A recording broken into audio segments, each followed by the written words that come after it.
Hey, everybody. Welcome to Pianist Academy. I'm Charles Szczepanek. Good to see many of you here today. Welcome Antonio and Dith, Bedlington Groomer, C Drive. It's a happy Wednesday when we have a live stream, right? And Z Spark, welcome. And Zayday, hey. It's great to see all of you here. If you haven't had a chance to say hi, drop a hello in the chat if you could. Think about what do you all want to talk about today? What questions do you have? What burning concerns about music and piano and your own practice do you want to chat about today? And type them in, and we'll get started. Hey, Julian. Yeah. Hey, Antonio. I got you sent me an email about some pianos that you were trying out. I didn't have a chance to respond, but sounds like a pretty cool experience. And I got to share it with you could say a kind of a student of mine who recently bought an Estonia piano. So I think they shared your feelings about them. Hello, Isabel. Dith, you have a grade 7 exam coming up. What are you playing, Dith, for your exam? And are you taking, is it more than just performance? Are you also doing a couple other things? Like, is there a sight reading portion? Is there ear training? You said dominant sevenths are your enemy. Do you have a couple dominant 7 arpeggios to play in the exam? Which keys? And which exam are you taking, by the way? That's a lot of questions, Dith. I'm sorry. Hello, Nancy.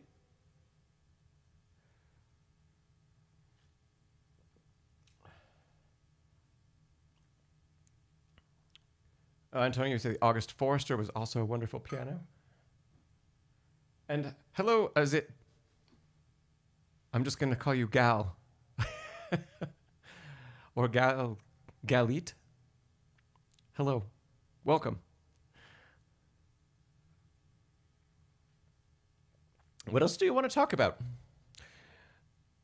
I asked Dith about a couple things because we could always start by doing some extra prep for maybe what Dith needs to work on for your exam. Hey, Restless Guitar, welcome. Oh, Julian, great question. I'll answer your question, and then we'll see what Dith has to say and how we can dive in further from there. So, Julian, you asked, how many inches should you get for reading sheets on a tablet or iPad? Typically the largest. I use an iPad Pro. This is quite old now. It's from 2019, and I believe it's a 12.9 inch. And often when I'm learning music, I will have it vertical, and I'll be able to read a page at a time. And if you get the large, like a 12.9 or 13 inch or something around there, then your actual display size is going to be close to an 8.5 by 11 sheet of paper. Which is still a little bit smaller than like a typical classical score. Typical classical scores are 9 by 12. So the bigger the better, for sure. The other thing that it does enable you to do is very often, after I know music a little bit better and I'm not doing so much sight reading, I turn it horizontal like it's set up right now. And if I don't need to really read every single pitch and have my eyes on all of that stuff, I can still see enough in 2 pages side by side. It's small. But I can see enough that I can still play stuff and work on it like that. If I had a smaller iPad, I would never be able to turn it horizontal and see 2 pages at a time. If I am performing with a score in front of me on the iPad, I always have it horizontal. And that minimizes, I have a Bluetooth pedal. That minimizes all the pedal page turns that I have to do.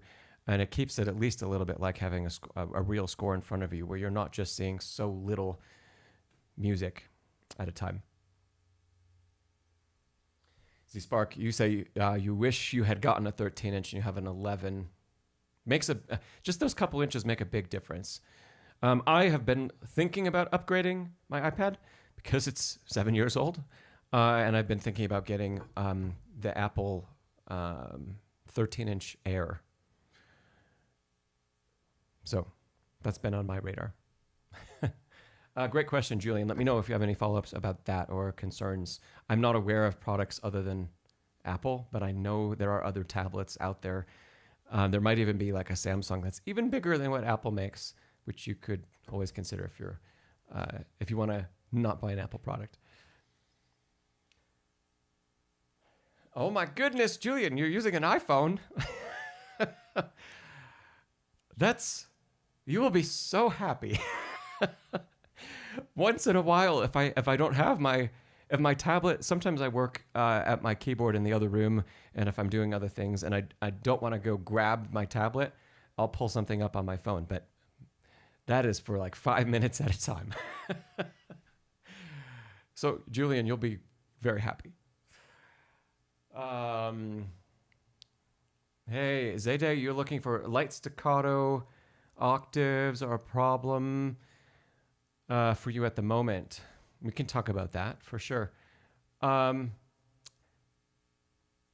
Is that the name of a piece, Andante Favori? If it is, could you list the composer? If it is. I can try to pull it up and we can see what we can find.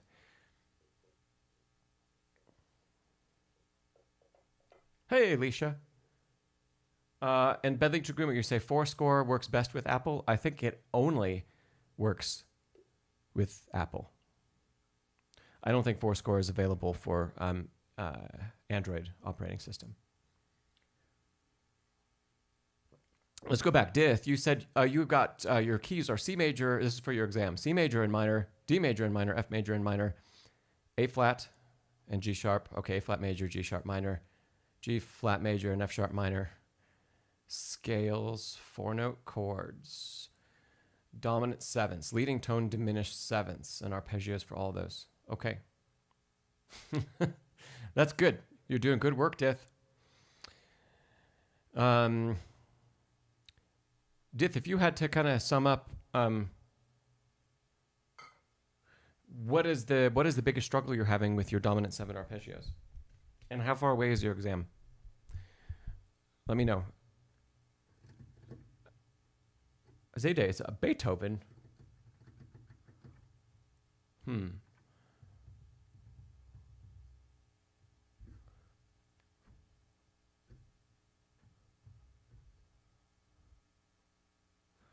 Let's see. I think I can find a quick piece of sheet music for that.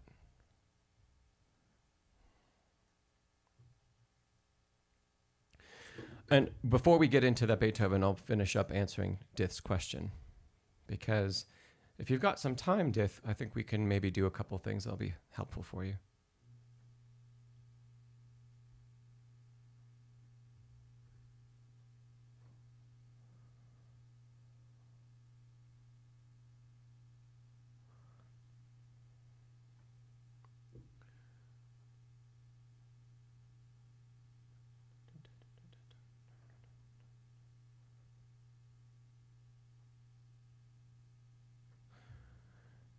Okay, and Zayday, just so I'm on top of things for you as well.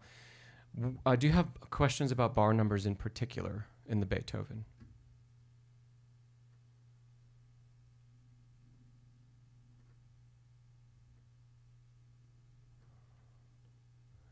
And while you're at it, Zayday, what beats per minute are you playing for this?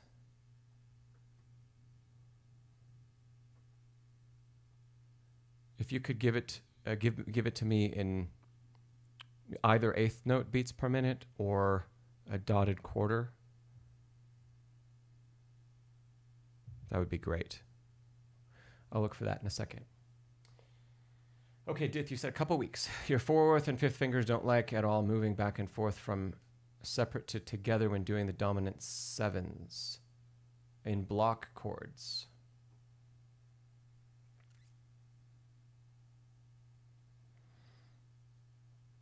When you're talking about block chords, Dith, do you have to play the dominant 7? Do you have to play block chords in inversions, going up and back down? Hey, Lori. For example, if we were in the key of F and we played C dominant 7, are we talking about this? And back down? You said yes. Just confirm that again, because I think you said yes before ask the rest of my question.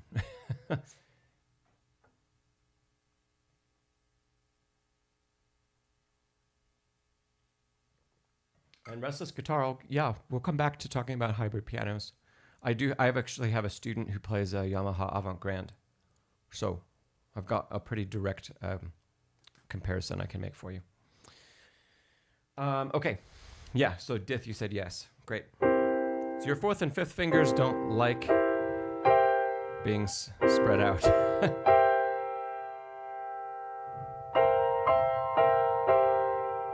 I'm guessing maybe first inversion and second inversion.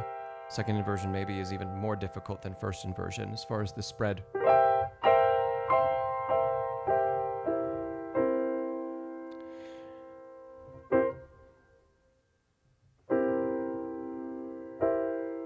Okay.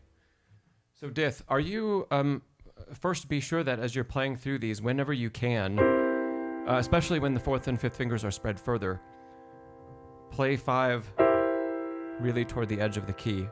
If you see where my fifth finger is here. So that I'm not trying to come over the top and play like this instead. But this is more relaxed and it creates less of a stretch between 4 and 5. Same thing here. There's a bigger stretch between 2 and 5, which makes this inversion a little bit more difficult, not just between 4 and 5. But notice thumb and 5 are still all the way pulled to the outside of the key. So Dith, look at that first. Something else you could try is without employing the rest of the hand in the chord. If we just continue to take this one, for example. Just play the upper 2 notes. And climb across your inversions. And see how that goes. You might find, actually, that as you're playing this and you move from 4 and 5 close together to a little bit spread, that's not actually all that hard. Which means the challenge isn't just between 4 and 5. It's actually stemming from a stretch between 5 and a different finger. So then go down and add the next note down in the chord. 3, 4, 5. 3, 4, 5. And compare, how does that feel when moving between the 2? Is it really the positioning of the third finger and 4 and 5 related to it that's causing the problem? That one's... Yeah. I'm immediately feeling that, mostly. So then you could just practice the portion of the chord that's causing the challenge before you add the rest of the extension. Then add 2. Yeah. And then add the thumb and go back to... Yeah. And Dith, we've talked about in other streams and stuff, you know, if you're playing these arpeggiated, just be sure that you're not trying to stretch across all of that. You're probably needing to do something like that, right? So as you're playing these, make sure the arm is moving and that the hand isn't under tension and stretch. Like this is stretch. And trying to land all of them as if it's a blocked chord. Don't do that, but just let the arm carry the hand to the next note and the next finger. Dith, follow up if you've got any questions about any other things with that.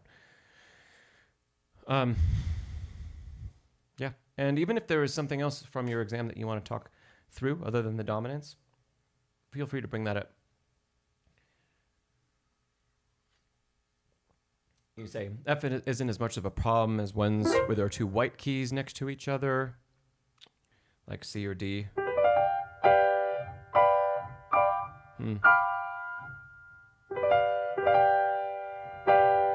I'd still recommend the same thing. Starting with making sure 5 is at the edge of the key, especially where 4, actually in this, through all of the inversions, so that we're not just trying to play up and inside, but out. And then go through the same things, starting with 2 fingers, just 4 and 5 at the top, and then building the chord down. And see, that at least eliminates a couple of the notes you have to aim for while you focus on the position of the hand. If it feels like, when you find it, wherever that stretch happens, I'll go through this real quick. There's a short here on the channel about a finger stretching exercise to help us. We can attain a little bit more reach. It's from Cortot. We can't change the way our hand is built, right? But just like any other part of the body, if we stretch it and we use it in a healthy way, we can learn how to stretch more and more to a certain point, depending on how we're built. So, for example, if we look at the fingers 2 and 5, which for a lot of people, those cause problems. And it actually might be one of the fingers that makes positioning 4 more difficult, is because there's a bigger stretch between 2 and 5 for you, not necessarily 4 and 5. So we can practice, let's say, starting in a 5th and climbing the 5th finger and releasing, and climbing, releasing, climbing, releasing. If you can do an octave, wonderful. I can't do a 9th with just 2 and 5. And then you can walk back down. Just like how we would stretch any other part of the body, wherever you get to the point where this feels like you can feel the stretch happening. If it's here, that's your maximum stretch. Don't go beyond. And then release it slowly. And go back and stretch to that maximum point. And release it slowly. And of course, you could do that with all the fingers. You could also do it with 4 and 5 if you wanted to. Can I get a 5th? Yes? No 6th. Just a 5th. Okay. Okay, yeah, Dith, if you've got any other questions, you said the only other thing, your sight reading isn't very good.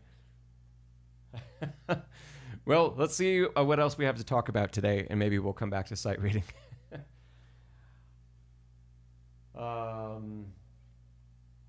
Okay. Let's see. So, Zayday, you say Beethoven around 70 BPM for the 8th note is what you're playing. Especially, we're looking at bar 127 to 152.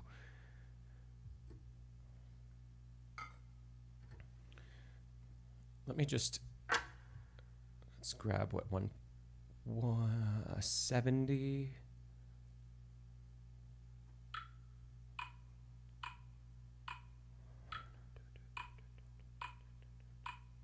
So you said, yeah, 70, okay.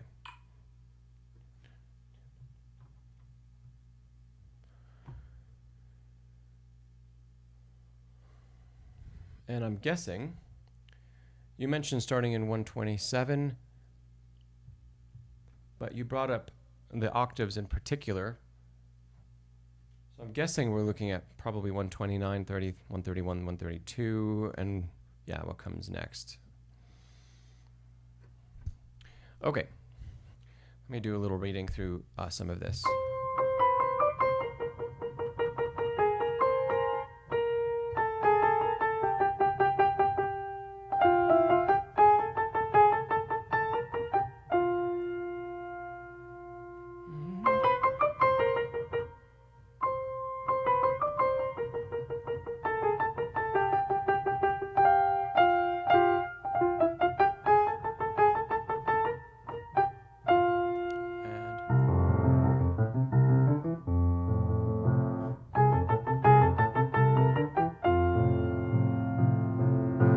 Let's start by just taking a look at 132, because I think the articulation that Beethoven gives us is a great help in how we can play all of the other bars that are around here. The articulation, slur plus staccato, 2-note slur plus staccato, yeah, is not just a gesture, it's not just an articulation, but it's also a gesture we make with the hand. And the more we can unlock, as we're playing a passage like this, in previous bars, we have lots of repetition of the same octave. The more we can unlock a little more freedom of movement throughout the octaves, the better. And freedom of movement isn't just in the fingers, right? It's the whole arm. So I'm gonna put the cameras back, so we're not going to see the score, so we can concentrate more on what this really looks like and feels like. But we know the bar that we're talking about. Okay, so first up, really feel like that you do drop into and sink into the G sharp in this bar. And that the A octave is a release of the G sharp. So you can, while you practice this, you can over-exaggerate the two-note slur and the articulation of that, the weight and the release. Now that sets you up in a great way to think about how to practice lots of other octaves. And it's actually, it's a really nice thing to come back to when we've really learned the bars well, because that articulation is going to be the point that we are allowed to release all kinds of tension. And it's built into the piece, so we don't have to manufacture it. As if every bar was staccato, then we have to manufacture something. So, okay. By looking at this articulation first, we can start to feel what's happening with the wrist and the arm between two notes. What happens here? Oh, it should be B flat. And how free is that gesture? Despite needing detached articulation through more of these bars, if we need to allow more freedom to happen in the playing mechanism, we can mimic this articulation. Notice how, even though I'm playing staccato now, we could even just play two-note slurs. So slur, slur, slur. Notice what's happening with the wrist. I'm exaggerating that movement because it's keeping things free and loose, and that's what we want. So this isn't the only way to do that, but it's one way, and it mimics what we have on the page. So even if we go back and we play the correct articulation, a two-note slur followed by staccato, there's still some of that bounce and movement, freedom of movement in the wrist. Because we have to articulate the two-note slurs over again, you could consider a different direction of movement. But this one we don't find in the piece itself. But that would be after we start to play the, after we finish the two-note slur, keep the wrist pushing in toward the fall board. Like that. And now we're kind of drawing a line out and then in. And out, down and out, and up and in.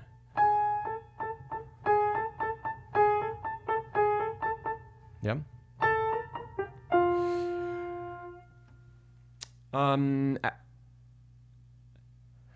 Yeah. Okay. I'll give you one more thing, Zayde, about these bars.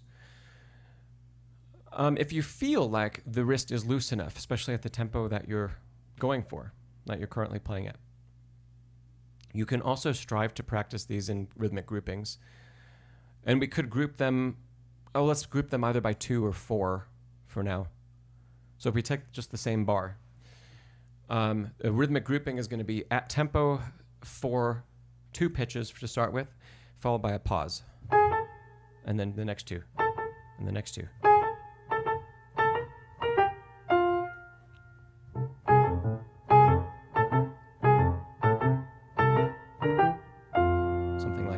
That also promotes release, drop and release, especially that during the pause, don't keep the hand locked up as if you're going to go on. It's as if the phrase ends. And this is ultra relaxed. And then it re-engages.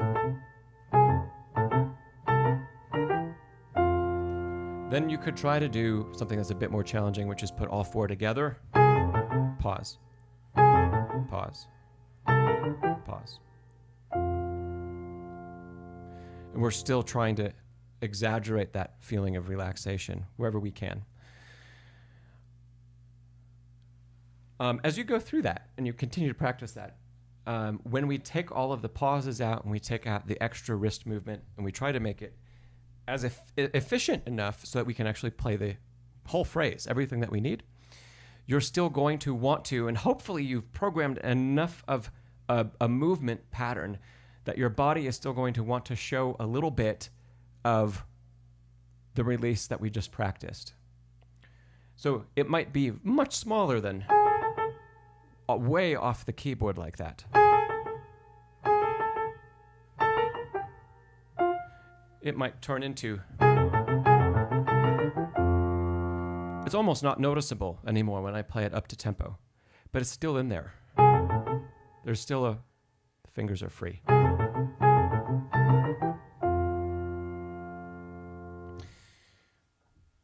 Yeah.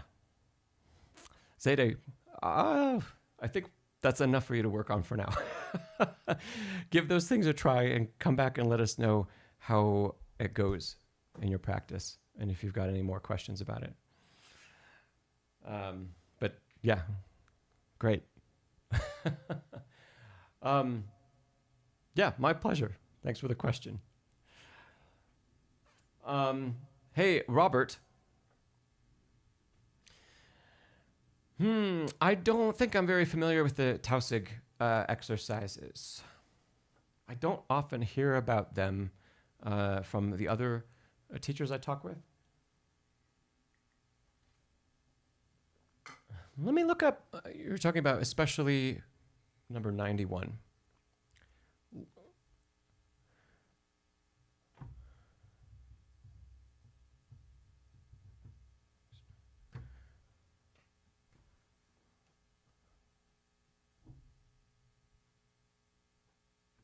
Okay.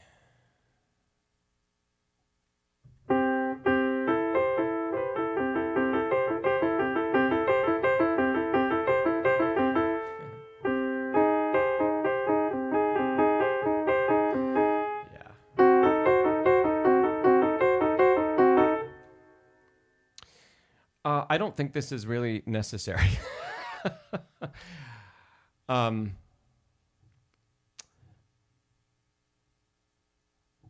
Yeah. I don't think I would give that to a student to work through, because it does, what I think the exercise really promotes, it's not about the stretch really, it's more about keeping the arm moving and the wrist moving, and how we kind of anchor, and it's a little bit about building some more independence between 5 and 4.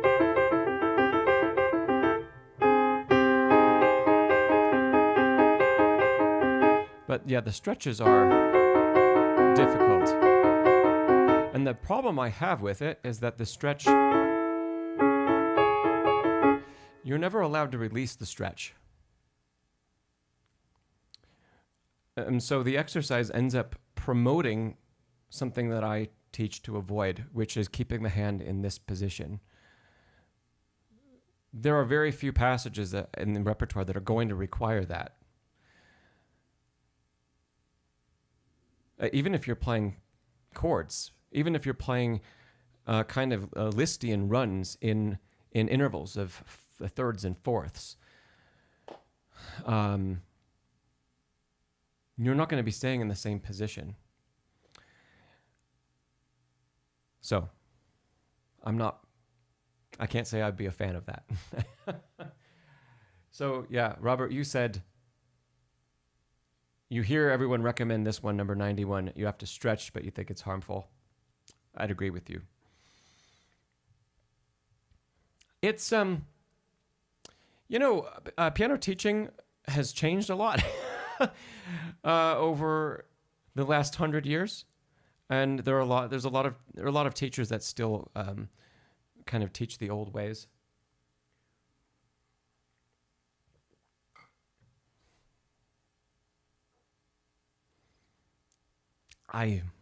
Yeah.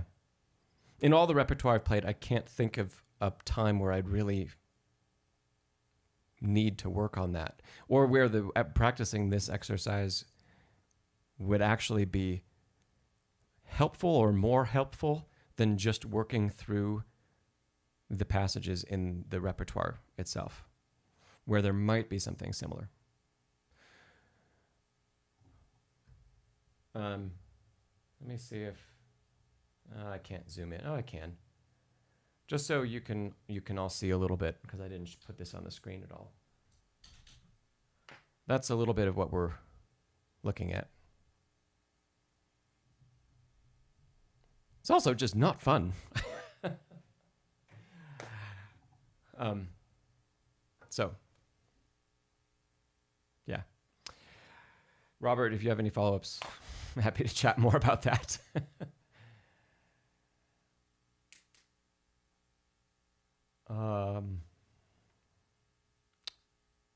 Yeah. Okay. Let's see. What other questions have we had come in? Oh, yeah. We wanted to go back and talk about hybrid pianos. And let's see.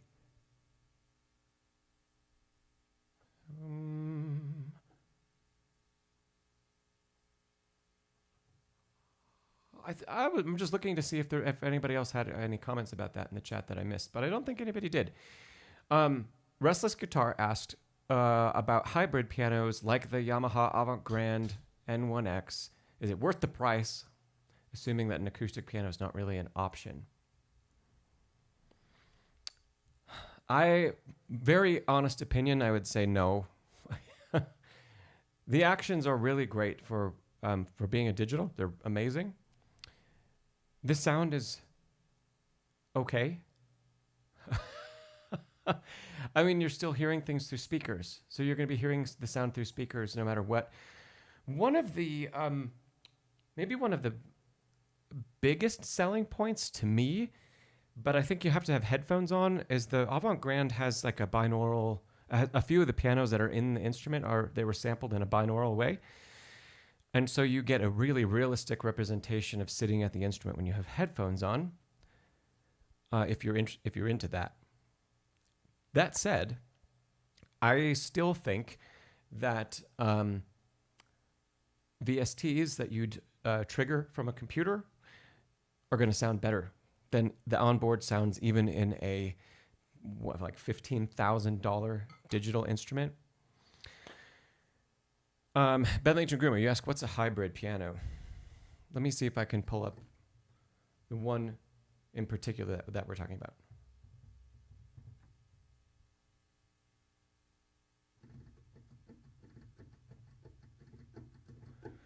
Whew, yeah, the Avant-Garde N1X is over $10,000.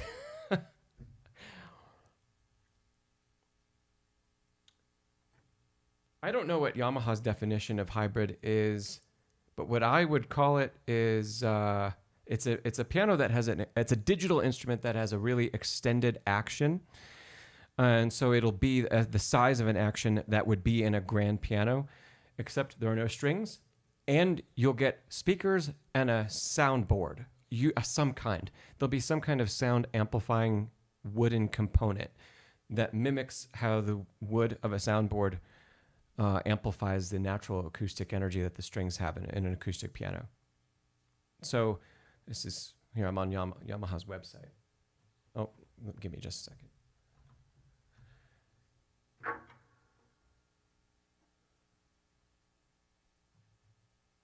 So here we are. There's some pictures of Yamaha's N1X.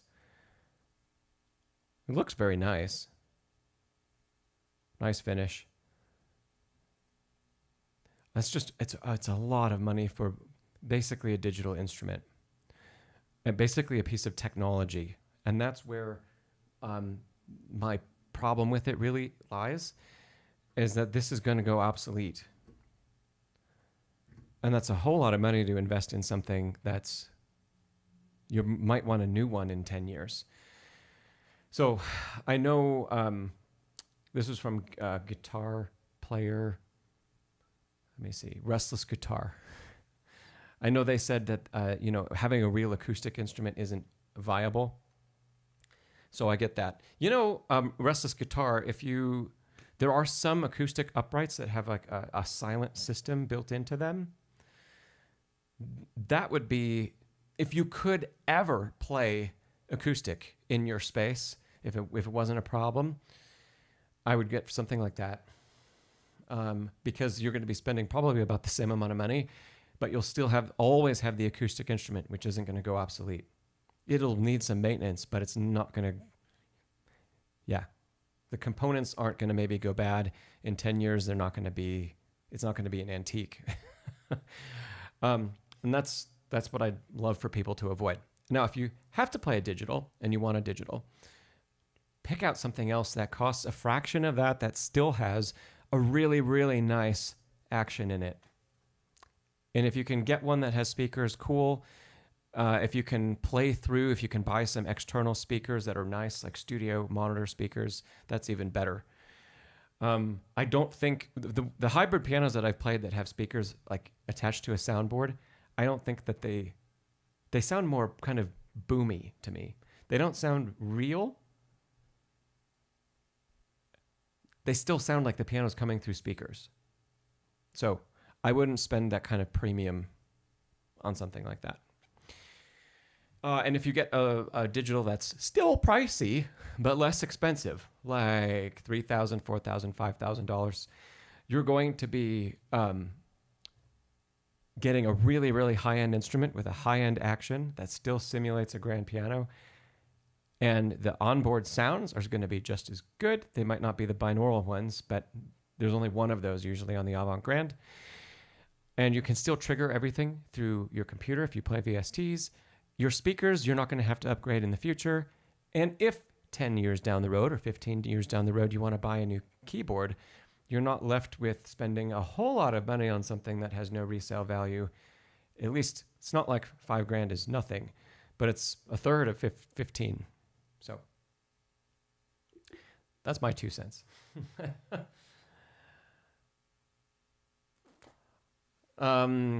Antonio, you say some of the hybrids have the action of an upright. Most of them are going to have the action of a grand because upright actions are inherently flawed. The designers of upright actions have to do a lot to mimic the grand piano action. Some companies try to do things with springs or how the mechanism, how it tries to harness gravity, which the grand piano action does. It's repetitions in particular that upright actions are. I would say most digitals have a better action than most uprights, except for some of the really well-designed ones are pretty darn good. But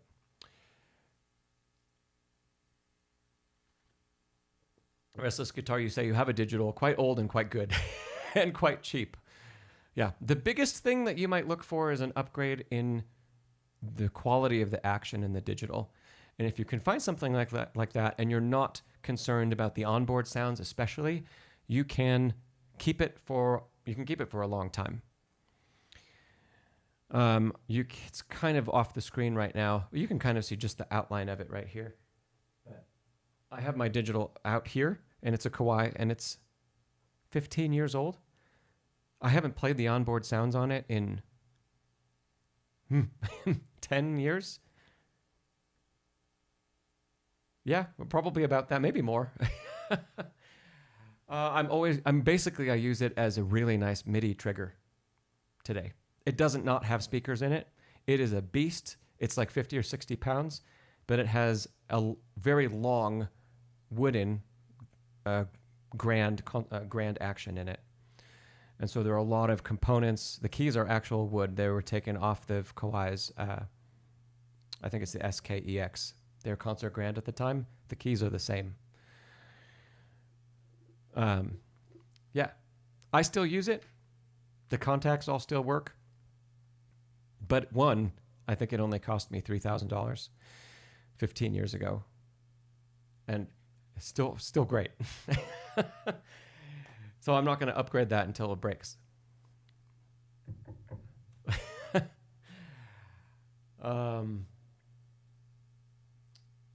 Yeah, Restless Guitar, if you've got another question, let me know. But yeah, I really love the action in Kawai's, And I don't love the action in Yamaha digitals, but you need to try them out for yourself and see what you think. Action, it's a personal thing. It's not that they're bad by Yamaha. It's just a personal preference. Also, Nord makes their Nord Grand. It's a really nice digital with really, really nice action. You'll need to have speakers. You'll need to buy speakers separately. But that's a really, really great digital keyboard. C Drive, you said the Kawai NV12 is $18,000. Yeah, I know. Some of the hybrids are just. I don't know. I can't imagine that it actually costs anywhere near that much for the company to make it. So, I don't know. I mean, part of me thinks that because so many people are interested in having a digital because of the silent quality and because there's no maintenance, part of me wonders if companies are just like over inflating the prices on some of those instruments that are at the high end where they really shouldn't be. Because I cannot imagine what actually costs that much money to go into making one of those. When you can buy a new acoustic instrument from a lot of manufacturers with real wood, real strings, real soundboard, real rim, all of the stuff, hammers, everything for the same or less. So, okay.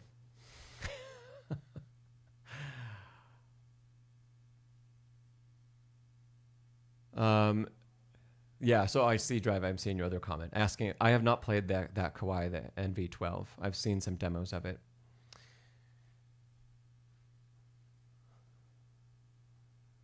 Yeah.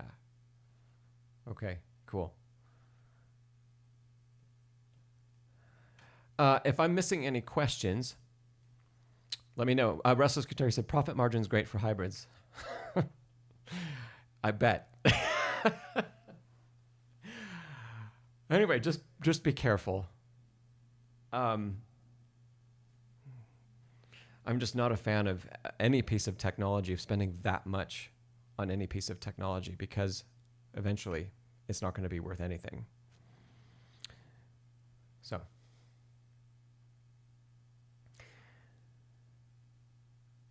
Cynthia, I see you have a question. I was going to come back to that. And if I missed any others, please let me know. Zayday, I'm sorry. Oh, okay. Fazioli's fourth pedal. Hey, Zayday, I'm going to come back to that one in a second, but thanks for reposting it, because Cynthia asked hers earlier. I don't want to keep her waiting more. But we will come back to talking a little bit about Fazioli. So, Cynthia, you said your understanding of cadences is to help with phrasing. Okay. And what other tools help us to shape phrases?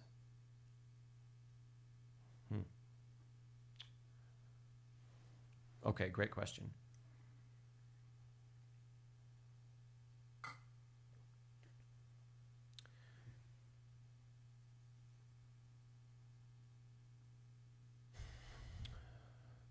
Cynthia, I know some of the repertoire that you're working on, so I'm going to pull up something that you currently have in progress.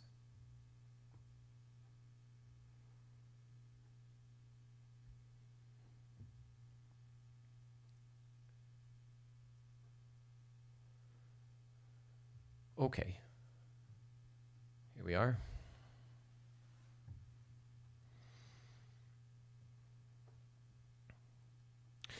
Let's start with the most basic, obvious.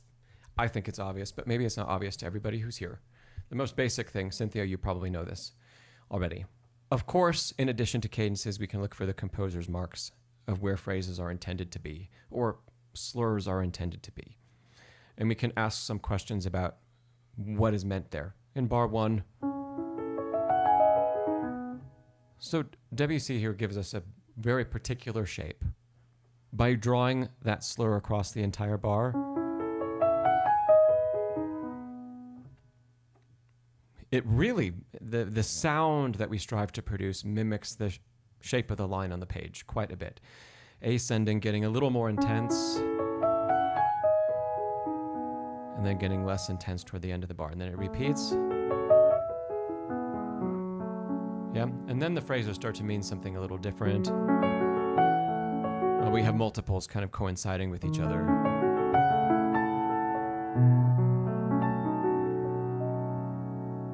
Right.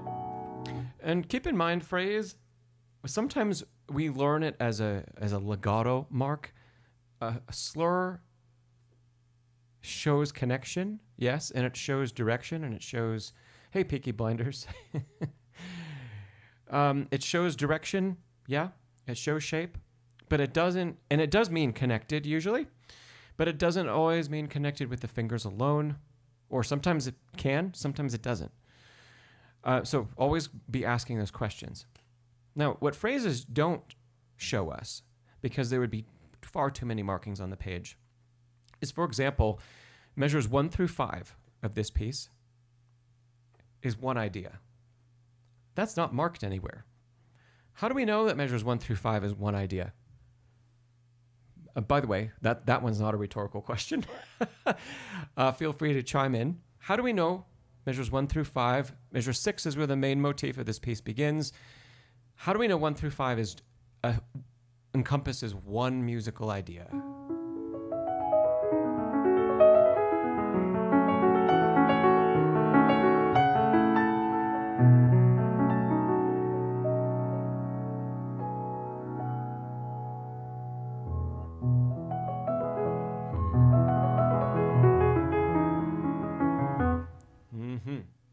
Hey, Diff, that's very cool.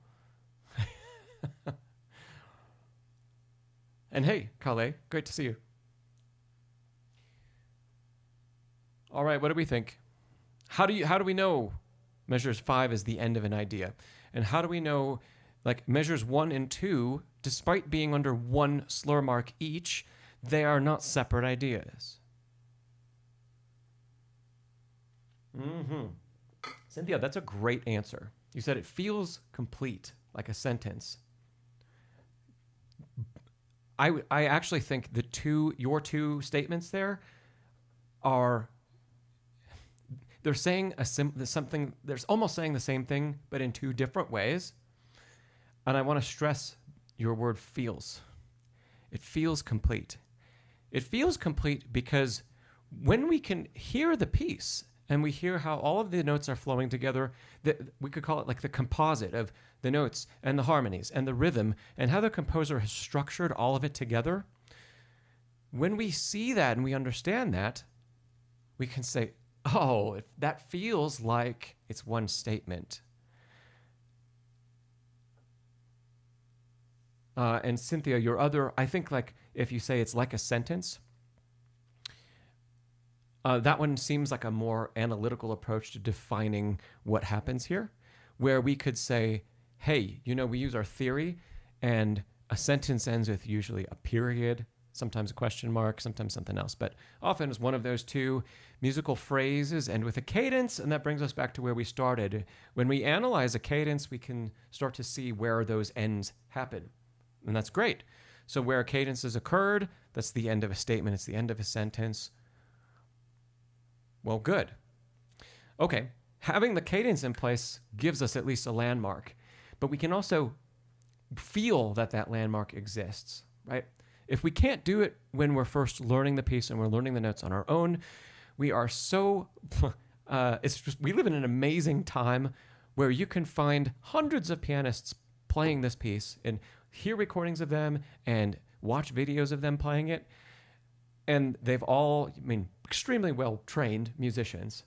And so we have the luxury of saying, I'm going to go listen to what that phrase sounds like. I don't need to decipher it for myself off the page in given time or going to my lessons. I can pull out a recording and I can feel, because the performer's giving it to me, I can feel where those shapes are. And I think that's a super important thing to do. especially if we're learning it and our tempo is slow because we need it to be to get everything correct. When we slow down a tempo, it's really difficult to hear that is connected to this. It's really difficult to show a phrase within that. It's difficult to show what's on the page, those slurs, let alone showing the idea that exists across from here all the way to here. That's going to be almost, it's not impossible, but it's very, very, very difficult. Okay. So as you need to find places like that and pieces that you're learning at the beginning, you need to find where the bigger statements lie and how possibly to shape them. Listen to recordings, right? And secondarily, Cynthia, you've identified cadences and you know kind of where they're existing. So go back from one cadence, go back in the music. Where does the previous cadence happen? In this case, we started at the beginning of the piece, so there wasn't one. But if you were to, go back between sections and then start to figure out, well, even if I'm just analyzing these bars, and I don't mean harmony in this case, bar 1 is kind of its own thing.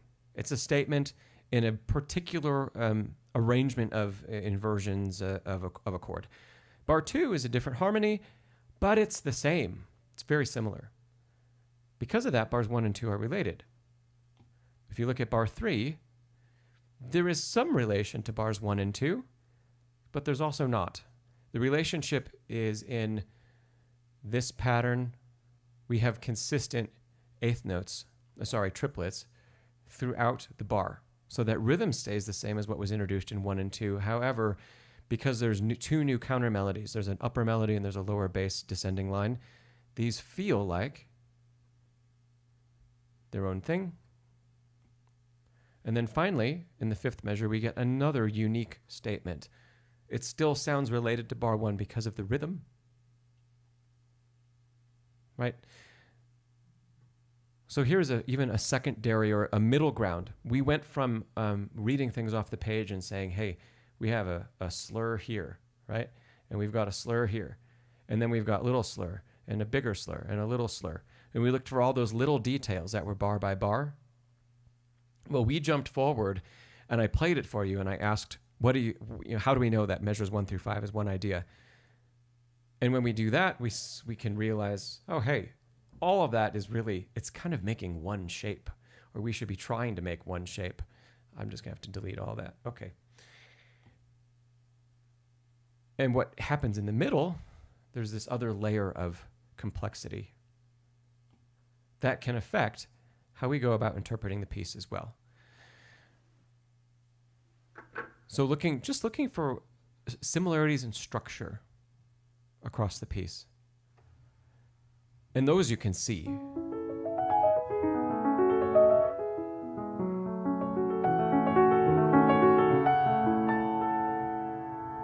Yeah. Now, if you want to tie all of this together, something that's not printed in the score, bars 1 and 2, they're not just an arpeggio that we would play, for example.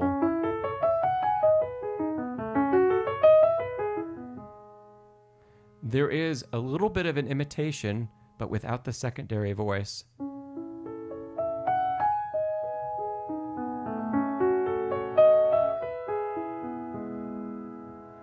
And if we can bring out a little bit of, it's almost like foreshadowing what's going to happen in bar 3 and bar 4, where it's even more important. In bar 3 and bar 4, I'll put the bass in yellow. We can see their half notes, right? And we have an upper melody. So the upper melody is kind of in green. The bass descending counter melody, even though it's just stepwise, it does make a nice contrast. And it's in contrary motion, which is great. Well, some of that actually exists back here. It's just not printed for us. We've got the first C of the piece that goes to B, that goes to A, that goes to G. And guess what? That is also, and then it goes to F.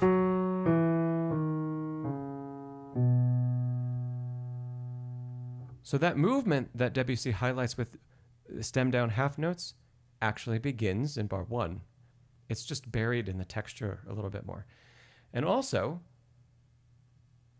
in green, we could think about this a couple ways, but I'll just highlight the uppermost note for now. That highest pitch is the focal point of each line that then turns into an even greater melodic line.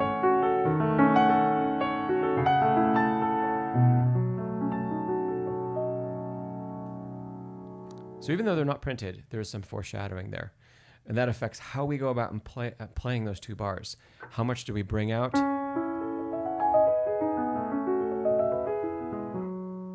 You might not even have to work at bringing out the lowest part in yellow in the first 2 bars. But just by being aware that it exists, your ear's drawn to it and it naturally will come out just a little bit more. Same thing with the stuff in green in the first 2 bars. Okay, so Cynthia, we talked about there's kind of a lot of layers here. You can use your cadences to help you kind of analytically identify where that structure is and what do we need to have happen from cadence to cadence. There's got to be a journey that takes place because cadences are ends. There's some sort of arrival. How big of an arrival depends on the structure of the cadence, right? So in the meantime, we say that's a place. From one to the next, we need to go on a journey. Then, can we hear what that journey sounds like via another recording? Can that help us get started? And at least give us some ideas about where we need to go.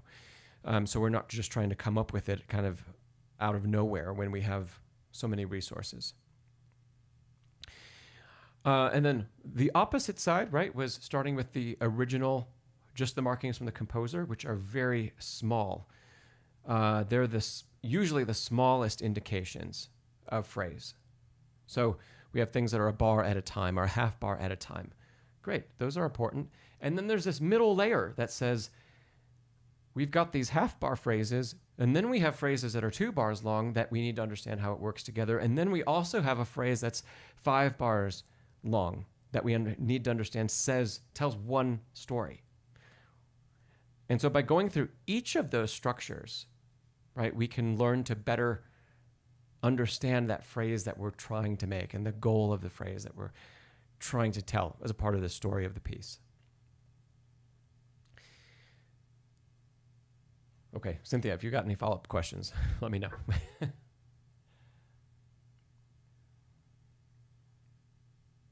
Hey, Restless Guitar, is there a limit for questions in a single stream? I only will say, usually not. Only if I can't get to other people's questions, if they've asked some. I will try to take, like if I've already answered 2 or 3 questions for someone, I'll try to answer some other questions first before going back. But otherwise, no. Especially if there are no questions. You can ask as many as you want. Pianist, I see how to sit correctly at the piano. I have one other question I need to go back to. And then I think we can... Well, Peaky Blinders also had a question. Okay. We're going to talk about Zayde's question about the Fazioli 4th pedal. And then we're going to jump to Peaky Blinders. You asked how to stop craving starting all over again when you make a mistake. So we're going to talk about those 2. And then, Pianist, I'm going to come to your question, okay?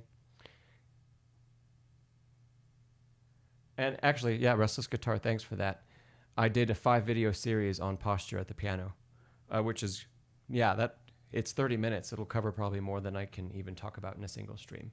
So definitely check that out, but I will come back to your question. Okay. Zayde, you asked about the Fazioli 4th pedal. It raises the hammers closer to the strings. Have you ever had a chance to play one? And... in addition to raising the hammers closer to the strings, I think, I've not played the Fazioli, but I've played a different brand. I believe Steinway has a similar function, but it's not a pedal. It's a lever under the keyboard that does something very similar. It raises the level of the hammer, and it also reduces the key dip. The key dip is how far the key actually travels down. Why do those two, there might be another one that I'm not aware of, but for sure, why do those two manufacturers make an instrument that does that? One with the pedal and the other with a lever that's under the bottom of the instrument. Does anybody have any ideas before I just tell you?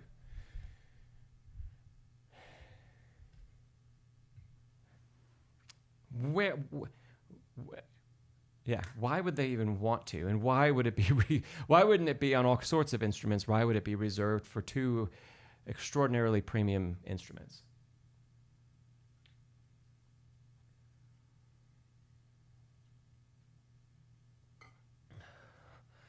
Pianist, those are two very different questions.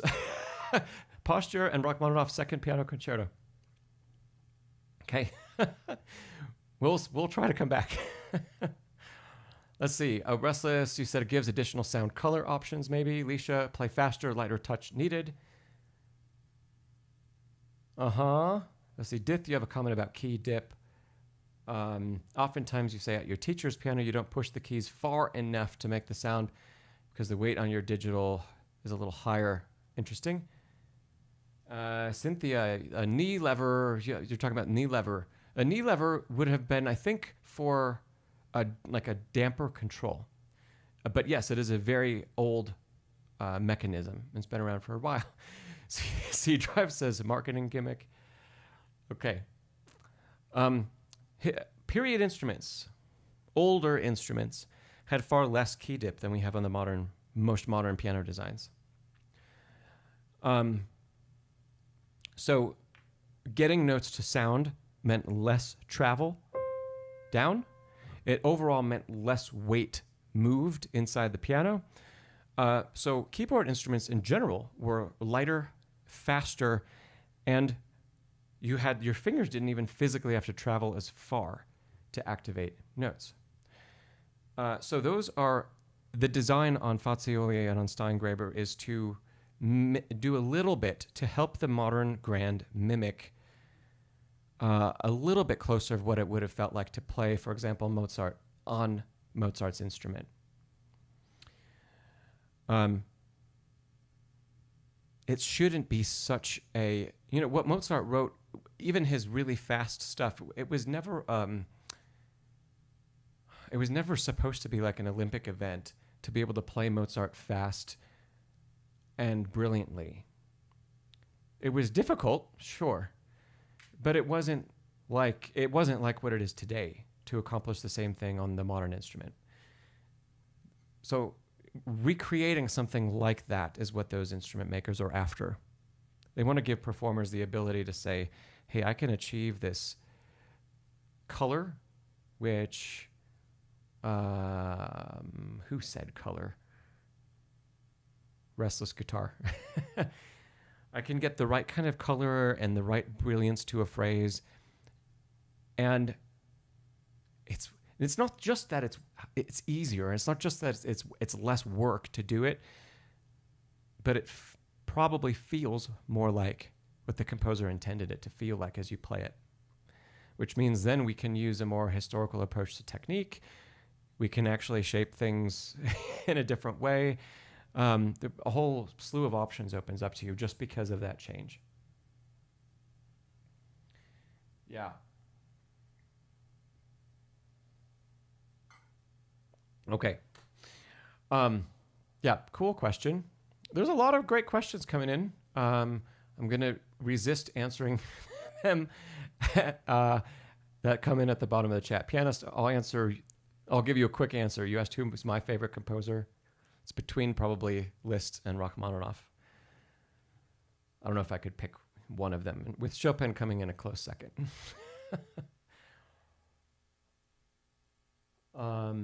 Okay.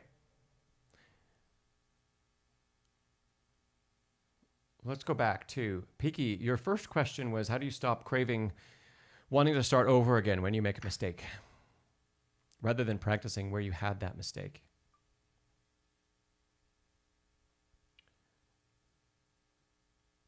Okay.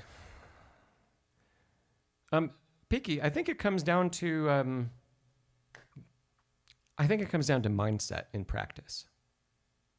So you know something that you need to do, and you know what would be a better choice for you, but you don't want to make the better choice. So let's ask why. Why don't we want to make the choice that's really most beneficial? Probably because it's more satisfying, like emotionally and musically, to play something cohesive when it makes sense. We need to balance two things in practice, right? When do we choose to really practice to make progress? And when are we choosing to practice to feel good? Both can be important. Especially if you're playing for enjoyment and not for your career. Both can be important. So I would encourage you to think in the middle of your practice session, it's much more important to fix mistakes where they occur, because we need to get some good repetitions in of the right stuff immediately and as soon as possible, without a whole bunch of just noise in the meantime. Because what it turns into, playing an instrument, yes, it's an emotional expression, it's an artistic expression, but it's also a motor activity. And in order to play the right notes at the right time with the right technique and all of that goes into telling that story and creating that emotional connection. But we have to really analyze what's happening and what's going on. And when there's a problem, we need to fix it. And it's not going to ever get fixed, unless you're lucky, by just going back and starting over again. So I think a mindset shift in saying, hey, for the next 20 minutes in my practice, I'm actually going to work on fixing problems when they happen. And that's my goal. My goal isn't to go back to the beginning. It's not to play the whole piece. My goal for the next 20 minutes is I see a problem, I fix a problem. And how do we fix a problem? Stick right in that spot where the problem occurred. Here. Because I'm just kind of reading this piece. So I haven't practiced it at all. I know I'm probably going to have a little flub of the triplets and the eighth notes in measure 6 and 7. It's probably going to occur. Let's see if it happens. I'm going to start in measure 4.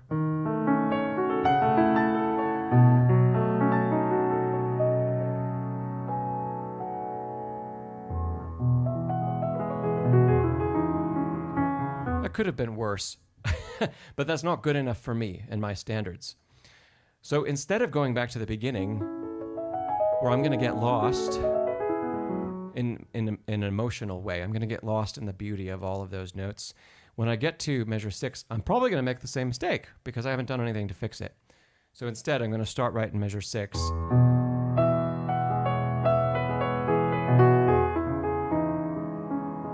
I'm going to slow way down and make sure I have got the rhythm right. Secondarily, am I playing with the fingering that I truly want?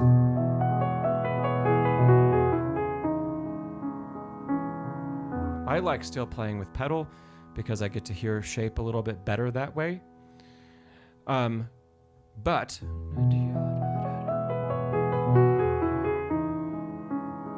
now that I've done a few repetitions, just a few, and I've got my fingering locked in, and I've got a little bit more of the shape, and I know the rhythm exactly, I'm starting to bring out the melody more. So every repetition, there's still a slightly different focus. By the way, the first one started with just hammering out what was the melody, because when I played it in context, the melody was just buried. It was almost not audible.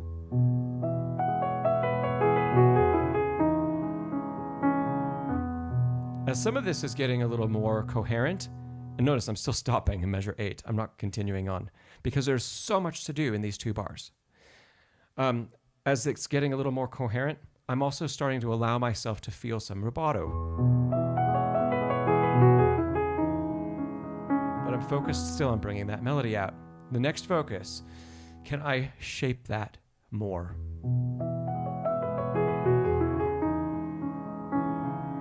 That was pretty good. Pretty good. I'm speeding the tempo up. Let's do something totally different just to be sure that just to be sure my fingers are really behaving. So let's play everything detached. Let's do one more of those with the right note. Missed the fourth finger. Missed one in the left hand also.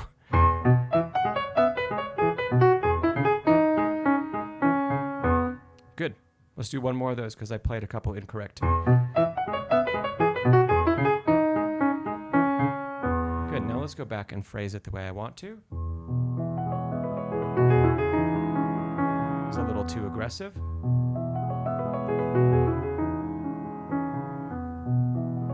Yeah, not bad. Okay, now that I'm really happy with that, I'm going to go back to measure 4 where I started initially.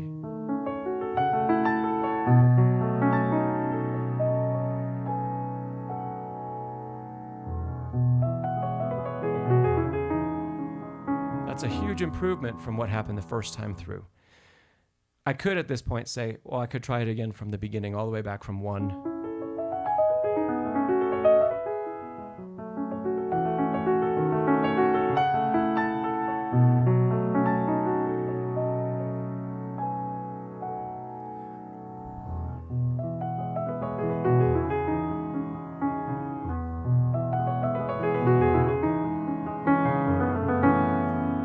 That's so much better. And it took, I don't know how many minutes we just did, 5 or fewer. So that was kind of a mock practice session. There was a mistake. I found what the mistake was. It wasn't even wrong pitches. The rhythm was a little bit pulled apart and is not what it should have been. And the melody didn't come out. And then slowly, so that the first problem was the melody didn't come out and the rhythm was a little wonky. So those are the first 2 things that I fixed. Slowed the tempo down and fixed those. And then as those got fixed, I identified what was the next issue and the next issue and the next issue without even going back yet. Just what else can I do to take those 2 bars, which is one phrase here, to the next level? And how do we answer those questions? And then in the meantime, for some extra solidifying what the fingers are doing just a little bit more, I added some detached practice in there. Just to be sure that in my attempt to play softly again, that I wasn't going to lose notes. Now, I've practiced a lot for a long time across my life, so I don't need very many repetitions to bring things along. And so what you saw is like, it's an ultra fast, getting from point A to point B, because I know the tool to use and I know when to use it and I know what it's going to accomplish, and then it happens, and my brain learns because I've played the piano for so long. So it's going to take some more repetitions in that, but you can use a super similar structure and how you analyze what happened and then how long you spend there. If you need to, come back to this part of the video as a reminder that it's okay to spend 5 minutes on 2 bars, because guess what? Pros do it. They spend lots of time on little bits of music. And relatively little time, really, truly relatively little time running things. Running things takes an extraordinary amount of time in our practice session. So if you're going to start something from the top, you're committing to, depending on the piece, we're talking at least from, on the short side, a minute or 2 to 5 minutes or 10 minutes or longer, maybe 5 or 10 minutes if it's a movement of something. That's a big commitment. If you only have an hour, committing 10 minutes is a massive amount of your time. And so before we make that choice that we're going to start over or start from the top to run it, there's got to be a purpose. Like, running it is really important right now, today, because, fill in the blank, I'm going to be playing it for an exam in 2 weeks, because I need to practice. Maybe I'm not used to playing something completely through that is this length, and I need to build the endurance to do it.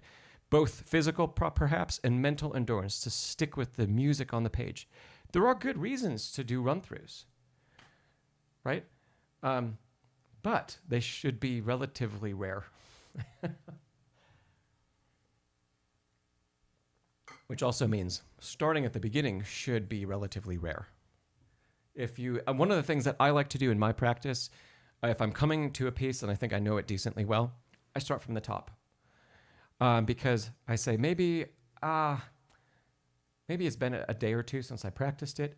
I don't quite remember where things left off. I maybe have an idea of, I know this bar needs some work and that bar needs some work, but okay, I've had a break. I've slept on it. Maybe something has happened in my subconscious and things have gotten better put together as there's been rest away from practice. So often, especially if not at the beginning of learning something, but especially as a piece is more and more well known, I will start from the beginning and I'll do an assessment. It'll be an assessment run. Even if there are mistakes, I don't always go back and fix them during the run through. I make a mental note and I say, oh, bar 5, I had a problem. And then bar 10, I had a problem. Bar 24, I have a problem. It's not, even if it's the right notes, but it doesn't feel right, or if it's the wrong phrase, I'll mentally tally all of those during my run. That will be probably the only time I play the piece from bar 1 across my entire practice session. And I won't go back to bar 1 ever. If I have time at the end, maybe. But yeah, often I don't. I will run through, in a second time, I'll run through some of the shorter spots that I've tackled and maybe put them in a slightly bigger context, but I won't go all the way back to bar 1. So, first thing that we said, mental shift. For the next 20 minutes, I'm going to practice really well. And that means no going back to the beginning. That means I found my problem spot and I'm going to stick with it until some progress has been made. Okay.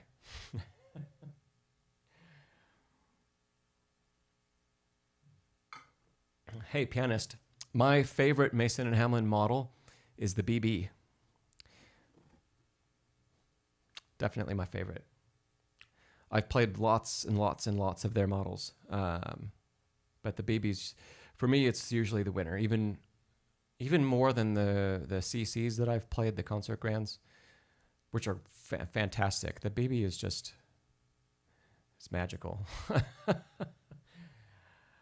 Okay, I need to find the next question.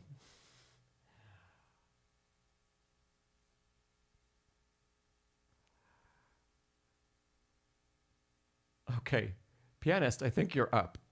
Your first question was, how do we make sure we have correct posture sitting at the piano? Correct posture can look like a number of different things, but let's highlight a couple important points. First off, because I'm always talking into a microphone at the instrument, and I don't want to have to move it around all the time as I turn and then as I demonstrate and do other things, my position here is not where it would be if I were performing. So let's address that first. First, I'd have the bench way further back so I could sit more on the front of it. We always want to sit on the front edge of the bench. Front half, for sure. You can't really see it on the screen, but the front half of the bench is starts about here, and I'm sitting on that. Sorry, the halfway of the bench starts about there, and I'm sitting on the front half. We don't want the bottom of the legs to be impeded from moving around or impede our sense of balance or activation of the core. So we want to be sitting toward the front. The further we are toward the edge, with, in reason, we don't want to be falling off. But the further we are toward the edge of the instrument, the more it encourages a couple of things. The more it encourages a more upright posture in the torso, because we have to stay balanced. We can't really relax. We can't relax too much. There's not enough of our butt on the seat to do that. And it also, for me, some people do this a little bit differently, but for me, the length of my arms and knees correlate in a way where when I'm in the correct position, if I'm sitting up straight, I can lift my knee up and it just grazes the front of the instrument. And I don't mean like I'm not leaning back because then I can do it easily. And I'm not leaning forward because then I'll run into the bottom of the piano. If I'm just sitting up straight, I can just lift the knee up. And that corresponds to a perfect distance for my arms as well. Another way to test this is if you hold your arms out straight, and sit up straight, are your top knuckles can they touch the fall board without leaning in and without leaning back, right? We want the top knuckles to touch the fall board with full extension. So if you can do that, we're also in the right place. That helps in case your legs and arms are just proportioned differently. So now that we do that, you brought up Rachmaninoff's Second Piano Concerto. If you're playing repertoire that's like that, this position and this distance puts us in a much better place to get leverage over the instrument, which means more often we're not playing sitting up vertically like this, we're playing lean forward.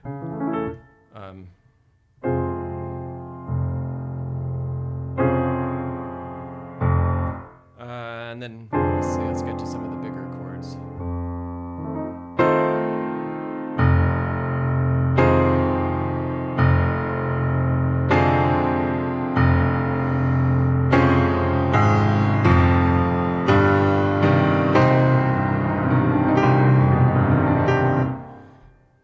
So, in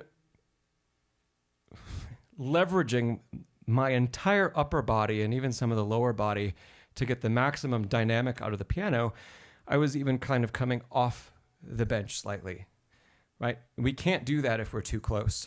And we can't do that if we have to lean back in order to maintain our distance. So we want to be able to lean forward a little bit.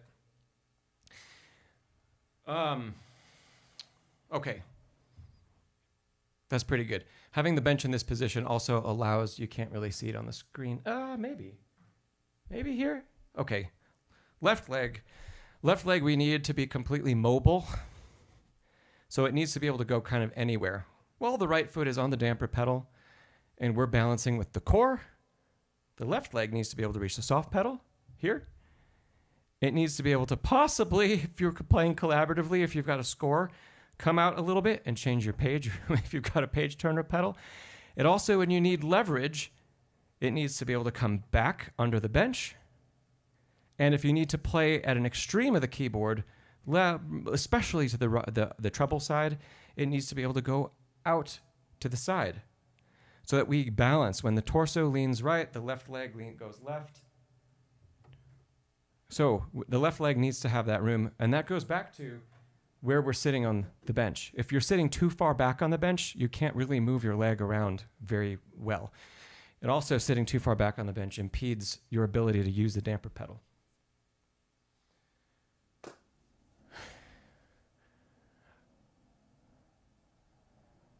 I was just checking the comments there to see if I needed to react to anything. Okay, let's talk about hand position quickly.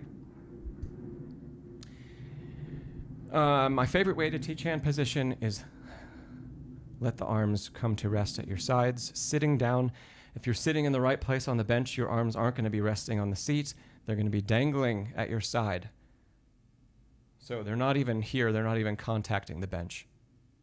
They're dangling. And if I pick up my right arm from the elbow and put it on the keyboard without changing the shape of the fingers, we get your individual perfect hand shape. If your hand was truly relaxed when it was at rest.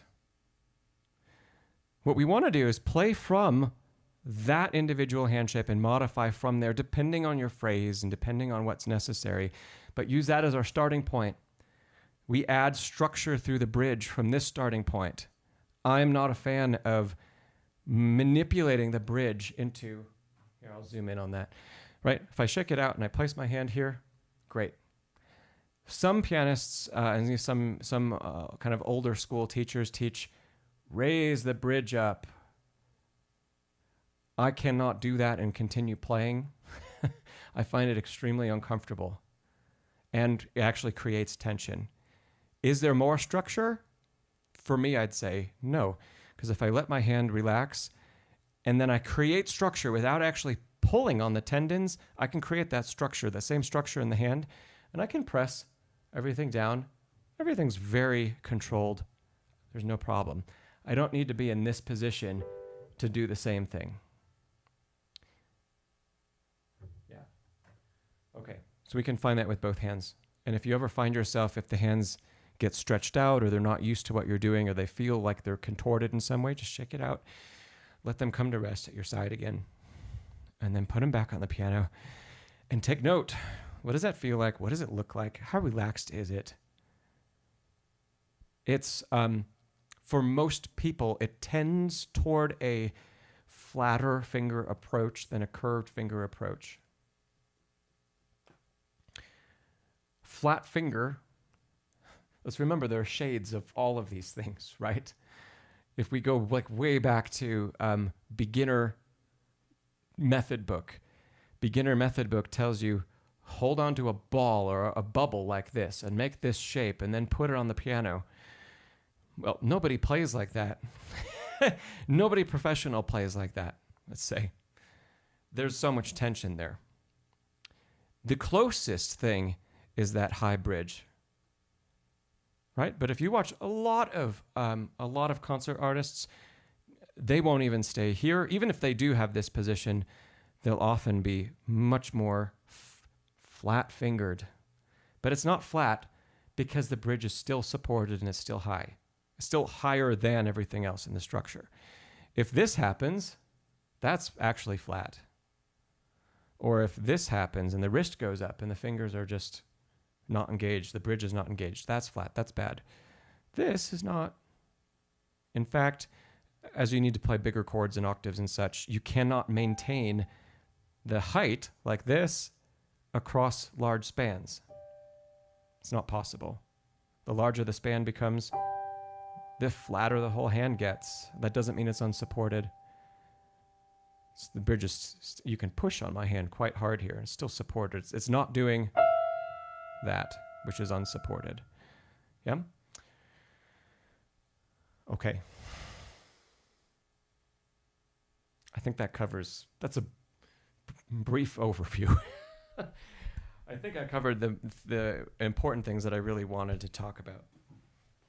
Any other questions about posture, seating position? I didn't talk about height of the bench. That is important, right? We want our arm, elbow to be about forearm parallel with the floor, elbow in approximately in line with the keyboard. We don't want to be up here. We don't want to be low, right? It should be just about flat. Hey, Bjorn. Yeah, well, Zayde, you say, be careful of too much Horowitz style. Did Horowitz do anything? I mean, was he a bad pianist? No. Is it amazing that he could play some of what he played with, it looks like no bridge? Yeah, it's amazing. So in that regard, is he someone to emulate? Probably not. But it shows it is actually possible to play with those flat fingers. And he had an illustrious long career, even with his departure from the stage. It was still long. As opposed to Glenn Gould, who absolutely do not try to mimic what he does because it injured him. His posture, his position at the piano injured him so badly that he couldn't, halfway through his career, he could no longer sit at the piano and play for more than about 15 minutes. So don't do that.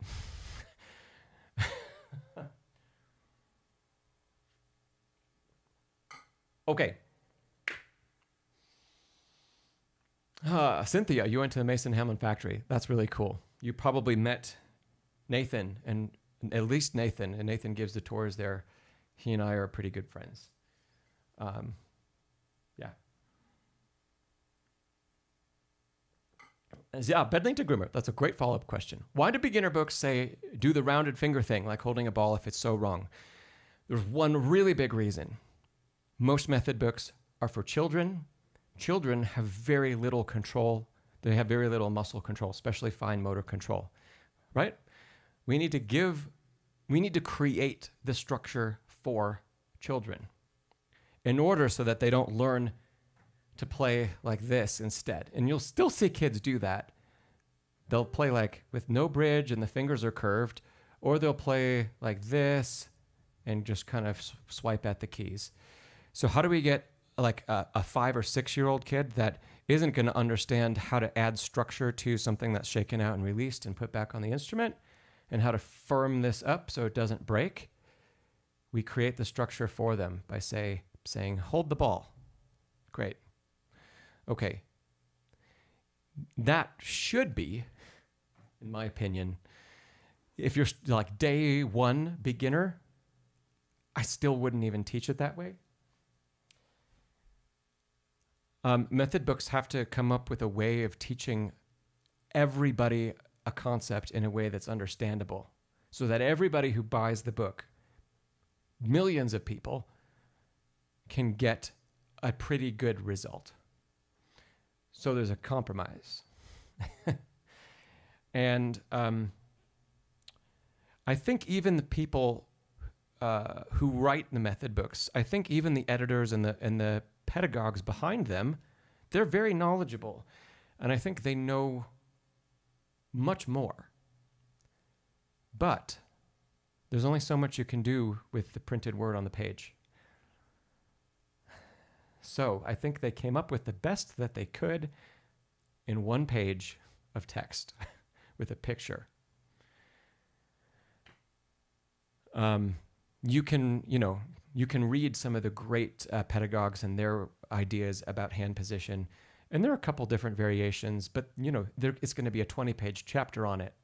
And if you're just starting to play on day one, you don't want to read 20 pages on how to have the right hand position. You want to play some music. So it's teachers who are supposed to know the 20-page chapter and then guide the student out of the tension that holding the ball creates into what's really healthy. And I would say that should be done within 1 to 6 months of starting. So that we're not talking about years and years and years of holding this really tense position. That's going to be really hard to undo, given a lot of practice.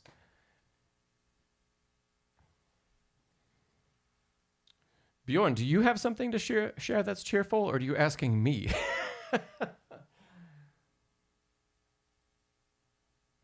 Nancy, that's great. Let us know. What is the book that is for adults who are motivated learners?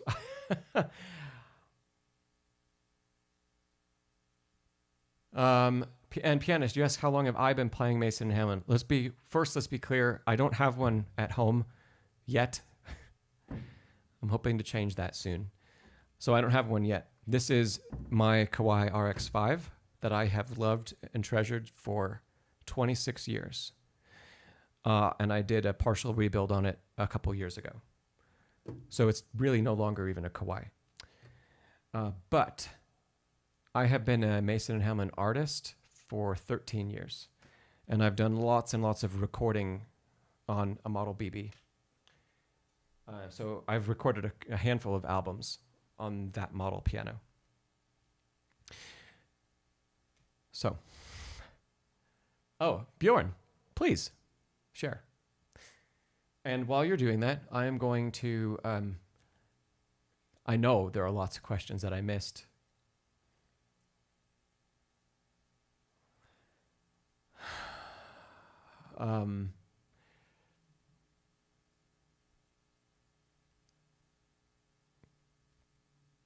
And Peaky, you asked a question about, do I believe in the idea of playing melody on a lead sheet with just the 4th and 5th finger, and when the chords come, play it with only right hand with melody, left hand plays broken chords?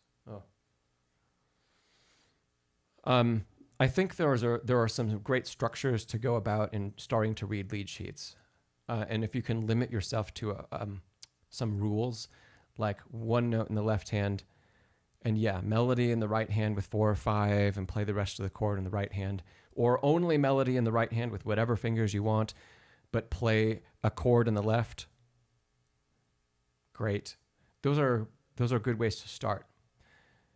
You can, and then go to playing a broken chord or some kind of broken arpeggio, standardized arpeggio in the left over the chord, while all the right hand maybe plays the melody. But eventually we want to start to be able to combine all of those things and more. So that when you see a chord symbol and you see a melody, You are free to play whatever you want with any finger you want. Maybe the melody needs to be at the top of a blocked chord that you voice. Maybe it doesn't. Maybe it needs to stand out on its own. And maybe after the melody is played, you do some other things. So, but that comes in time. If you try to jump to that point immediately, you're going to be very unhappy because there are too many choices to make. So limit the number of choices that you have so that you can start learning those ones more deeply, and then change the rules, right? And then work on those choices and then change the rules again.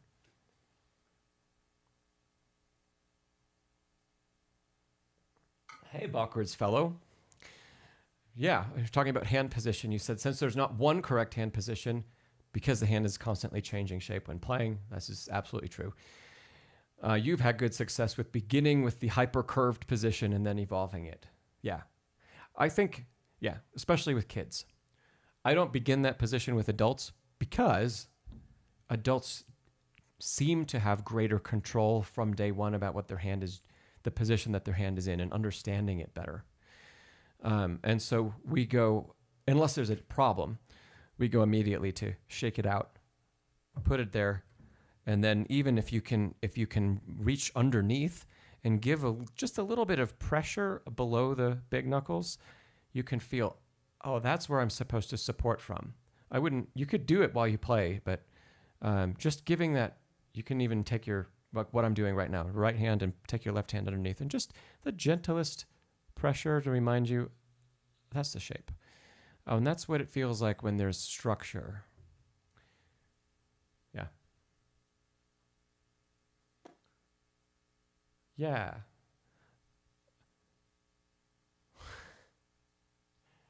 Let's go back. Nancy, you said you're looking at Beginning Piano for Adults by Jane Bastian. Hey. Cool. I haven't looked at Bastian's publications in 30 years, probably. Thanks for sharing that, Nancy.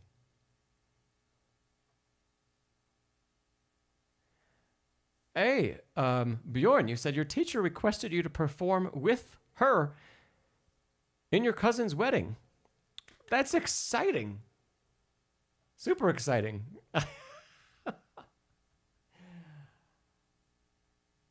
I think that's really cool. I'd be nervous, but excited to do that.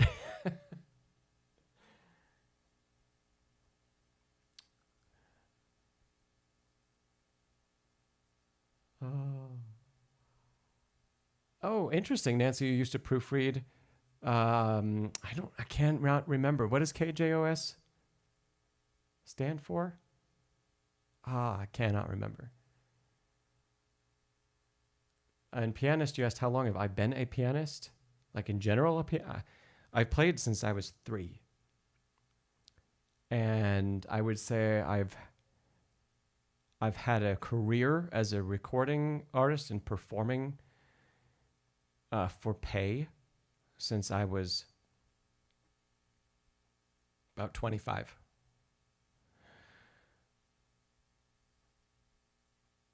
You can guess my age now. But it's been a while since 25.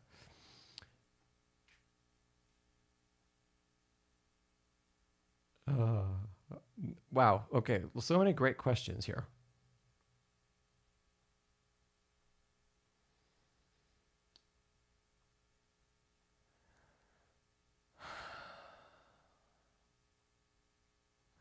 A restless guitar. I'm going to go back. You had a question a while ago that was, this is a really important question. Is your understanding about playing something detached that it's like exaggerated non-legato? I would just not even say exaggerated. It's just non-legato. Non-legato without trying to be any other articulation. So if you play detached,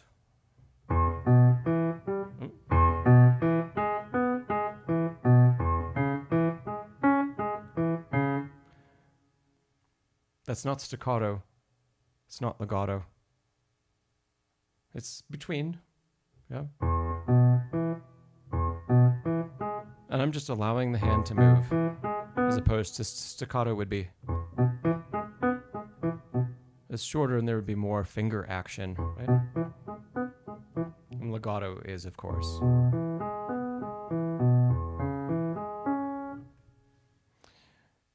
Yeah. So it's not exaggerated. It's just between the two. And you could extend even. Legato could be legatissimo, and there could be ultra connected. And staccato can be staccatissimo, which is ultra short.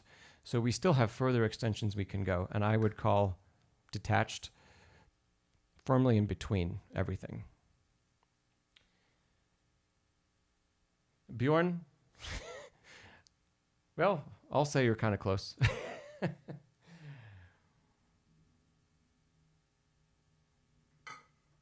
Okay.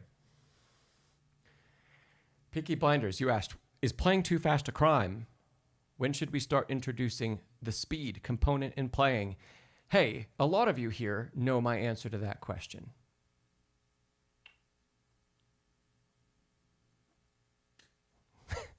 Those of you that, if you've taken my practicing course and you know me, maybe even if you're one of my students, I've got a couple of you here. When do we start? When can we practice speed? There's a real simple answer.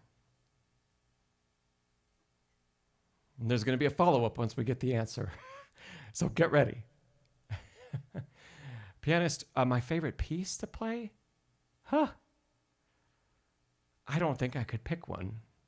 There are way too many. I'd say, honestly, truly, my favorite piece to play is whatever I'm playing right now. Music is that amazing and wonderful and good, and it's all good. I mean, you know, if you're playing the great composers, it's all good. And do I like Mason and Hamlin? Very much. Absolutely. Yeah. They... have you seen the videos I've done with Mason and Hamlin? I've kind of reviewed many of their models for them. I've been to the factory many times. We filmed a bunch of stuff there. Maybe that's how you found the channel here. But yeah, I'm a big fan. In the midst of rebuilding this instrument, in hopefully preparation for getting a Mason and Hamlin soon, this instrument now has the WNG action. The whole action inside is Mason and Hamlin's action, which I love.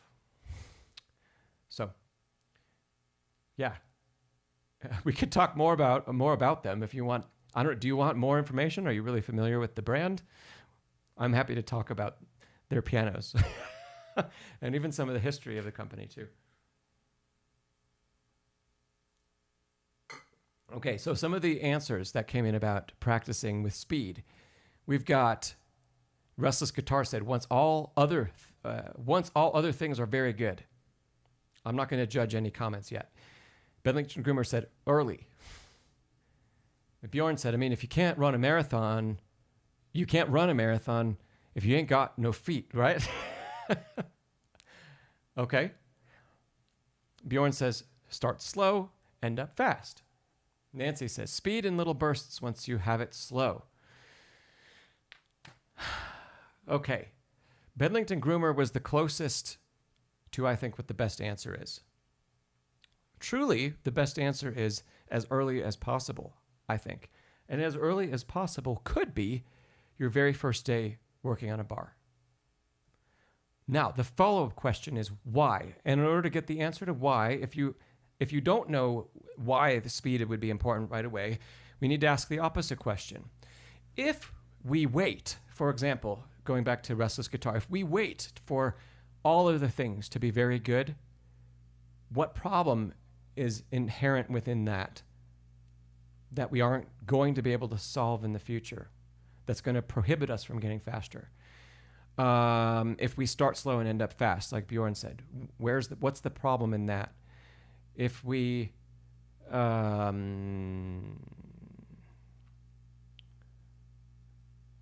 yeah. Oh, Nancy, you said speed in little bursts once you have it slow. That's pretty good. Yeah.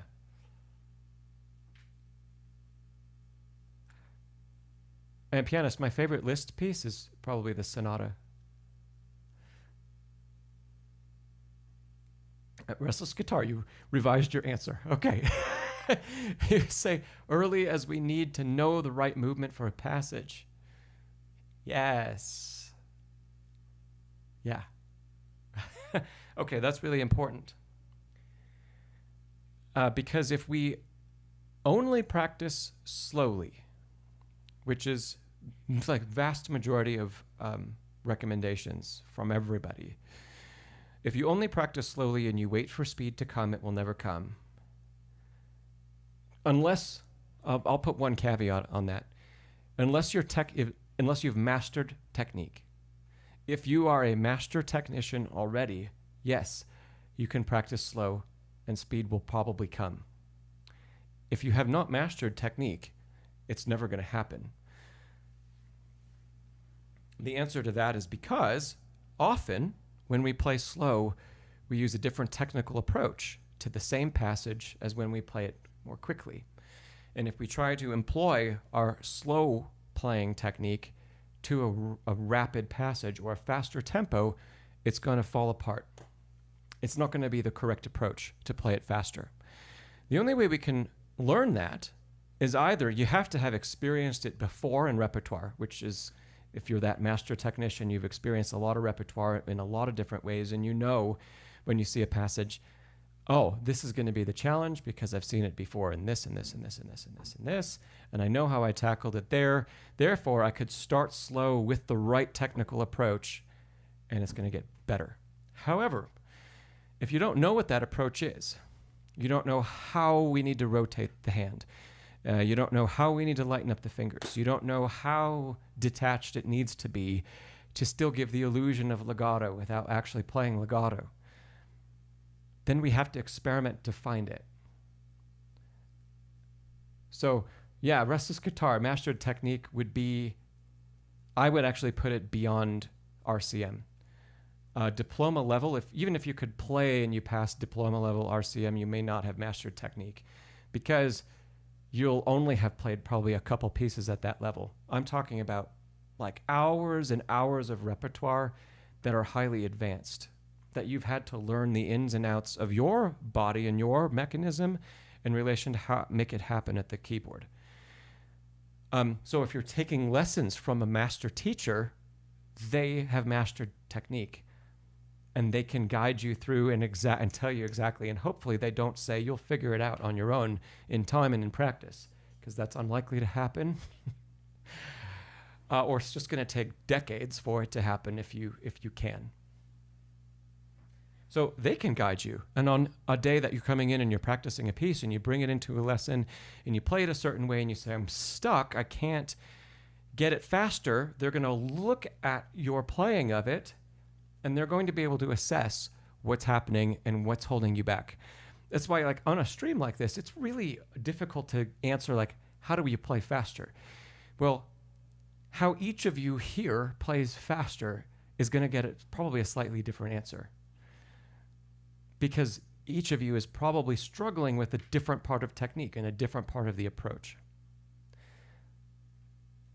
So that's why it's still really, really important. And that's why I encourage people to send videos in, because then I can really pinpoint things for us.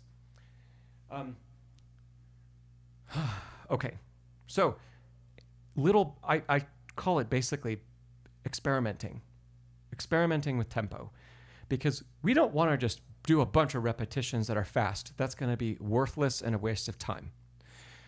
But what we do want to do is say, okay, I can handle, maybe it's a beat, maybe it's 2 beats, maybe it's a bar, but it's a very small amount of music, right? And so I can handle those things. Now I need to test out, well, if I take this immediately today, day one, if I take it up to tempo, what happens in me, in my playing mechanism? How does it change? And do I start to feel things as one cohesive gesture? You're going to be forced to, because you can no longer think about individual pitches. But when or am I clamping down? Is there a problem? Am I tightening up? Am I starting to play too heavily?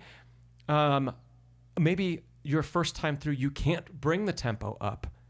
Well, then while we're only playing 2 beats, let's figure out why we can't bring the tempo up. How do we need to relax in order to let all of the notes flow freely? Then, that's a lot of questions, and we want to try to answer as many of those in like 1 or 2 repetitions as we can. Because we don't want to spend a lot of time practicing quickly when it's a mess. We want to go very quickly and figure out what is the roadblock that I'm going to run into? And then how can I start to break that down today, day 1? Not day 30 when we're a month in and we've slowly built our way up. And now we hit that roadblock and you're like, I have 30 days of practicing this a certain way. Now I have to rebuild how I learned the passage. And it's not just 2 beats. Now it's probably the entire piece. That's going to be really hard. So 1 or 2 repetitions, very fast, or at tempo, maybe even faster if you can. And what needs to be unlocked? What can you discern from those 1 or 2 repetitions? And then how does it change all of your slow practice from there on? And it's a really important distinction. It's 1 or 2 repetitions that are like, it's gold for you. The amount of information you can gather from those in your practice is like, it's like striking gold, because you're no longer just going to find out your problem at some point in the future. You're saying, I'm taking a step to find it out right now, right at the beginning, and then I can fix it right now, right at the beginning, and not have to fix it later and not have to undo a tremendous amount of work that you've already put in.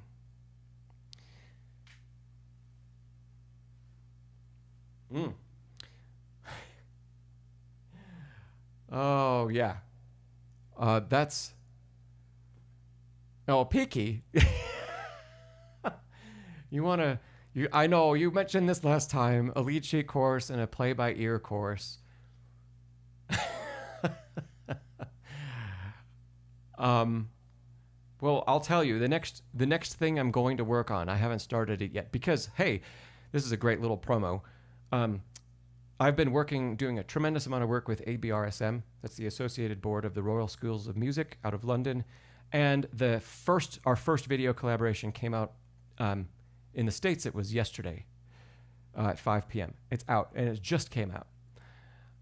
You can check that out. All of my work with them is on composition, and there are going to be a couple videos that are going to go on YouTube that we did together. But I've done 13 videos for them. Most of them are going to live inside their creative musicianship qualification platform. So if you wanted to check those out, the platform hasn't launched yet. I believe it's going to launch in September. That's their plan. But the first video that kind of teases a little bit of what that's about is on both of our YouTube channels. You can find it here on this channel too. Check it out. It's about writing ugly music.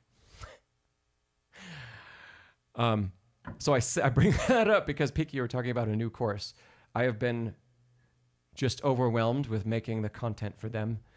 And so I haven't put anything together really for this channel in a while. But the next program is going to be a course on musicianship and artistry. And there's just so much. Everybody online is talking about now, and I was a part of this last year and a little bit before. Everybody's talking about technique and practicing. That's great. But in the meantime, everybody's kind of forgotten about playing music to be musical and to say something.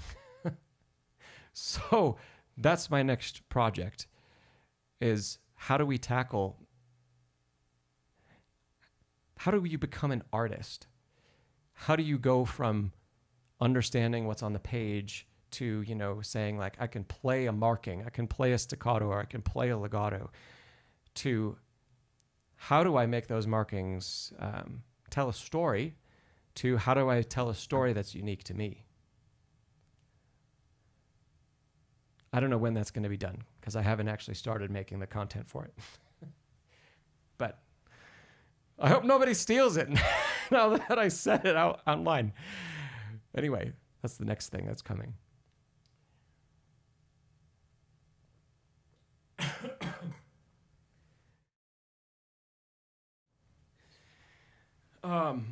Pianist, you asked a couple other questions.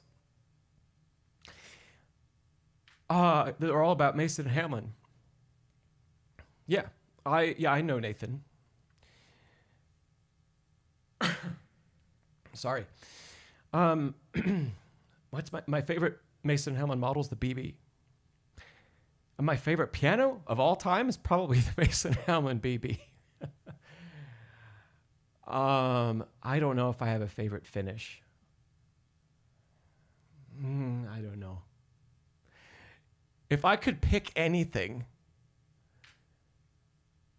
I have never seen a builder do. Maybe Steinway does this. Maybe I haven't actually seen it from them, but I've seen a couple rebuilders do what I'm about to say, and I think it looks amazing. I would love a black gloss, like high polish finish, like this piano, for most of the instrument, except do the fall board. No, the not the fall board, but the music rack in like a really warm wood glossy finish with a really nice wood grain, like a rosewood or something, and do the underside of the lid in the same finish. So you'd have like rosewood here, rosewood under the lid, but then the rest of the piano is just that really classy black. Yeah. Yeah, I like that. Gerblish said Tiger Mahogany. Tiger Mahogany is pretty nice. Yeah. Pianist, this is a Kawai RX5. We'll just call it souped up because it's got the Mason and Hamlin action in it, and it has Renner Blue Point hammers, which are typically used on like Hamburg, Steinway, and Bösendorfer.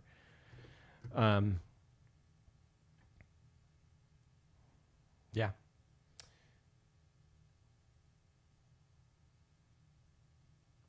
Okay. Yeah, Pianist. I like the Model A as well. Yeah, the Model A I think is honestly it's my favorite sub 6 foot piano. Yeah, I think it outplays every other instrument that's under 6 feet, 6 feet or less in length. It has a surprising amount of, especially bass, for how small it is. I mean, the Model A has more fundamental and more like thickness in the bass than this piano, which is 6'6". It's pretty crazy. So yeah, really nice. Okay. As pianist, going back to music, you asked how to play Debussy's Reverie as well as I played it. Take my course on the piece. I do have a course on the piece that'll at least get you, it would give you some insights into it, but it's a daydream. If you keep your focus on that and convey that across the whole piece, I think that goes a long way. Pianist, there should be a link in the description here to my Thinkific page. And I've got a bunch of courses on there, over 40 hours of course material. So there's that. And there's also, hey, shout out, everybody who's here, who's in the NLPA group, that's Next Level Pianist Academy, drop a comment, drop like a heart. I have a membership group, and we meet on Zoom twice a week, every week. And you get access to all of my courses in the group. And we do 3 master classes a month. In fact, yesterday we had 2 guest artists give a masterclass in the group. Elvire and Dimitar Boli of the Boli Piano Duo here on YouTube. They came over and they did a really, really wonderful class. They have a great YouTube channel too, so shout out to them. That was great. Yeah, it's just, yeah, a lot of questions. Having questions is great. We do these streams twice a month, but we meet twice a week in that group. So there's a lot of space. Oh, yay. Good. Lots of hearts. Awesome.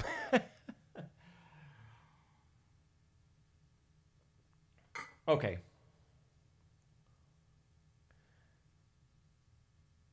Bjorn, those are two very different instruments. A Fazioli Grand and the Kawai K300.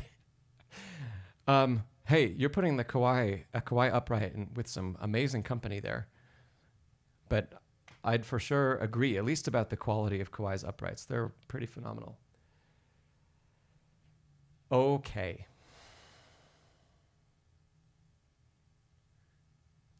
We should probably call it a day. It's been 2 hours.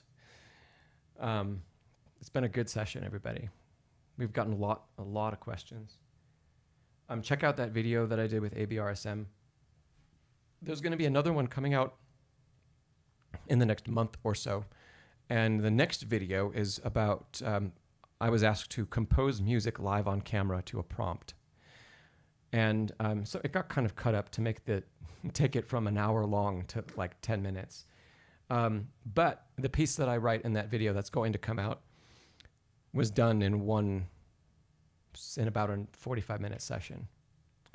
So that'll be cool when that comes out. And Pianist, yeah. The first time I visited Mason and Hamlin, it was great. I took the whole tour. When did I go the first time? I think it was 2016. I ended up meeting the owners of the company in I met them in 2016, but I met them at their piano disc location in Sacramento. And then that year I took a trip out to take a tour because I took a trip out to Haverhill, Massachusetts to take a tour. So, yeah, it was pretty cool, and it was great to play so many of the instruments. Yeah, it was fun. I think you'll really enjoy the tour. And usually, I think Nathan gives the tours, and sometimes there's a gentleman, Oscar, who plays on the tour, and he also does a little talking. Oscar is currently I think he's working on his doctoral program at New England Conservatory. He plays just so well. So you'll get to hear some really, really, really nice playing if he's there, and probably try the pianos out yourself too. Anyway, hey, if you haven't given the video a thumbs up, if you could, that would be awesome. And thanks to everybody for being here. Remember that I take video submissions. There's directions for how to send stuff in the description below, and they're always great to, suss out and talk through technique and musicality and all kinds of other stuff. But it's great to hear where all of you are exactly, and it's just fun to share music too. Okay, have a great rest of your week. We'll meet again here on YouTube in 2 weeks, and yeah, Antonio, I haven't seen you in the chat since the very top, but thanks for sticking around. Cool. And for those of you who is it your first time, hope to see you again. 2 weeks, or check out, other stuff around the channel. Hope to see you in the comments. All right. Have a great rest of your week. Take care. See you next time. Bye-bye.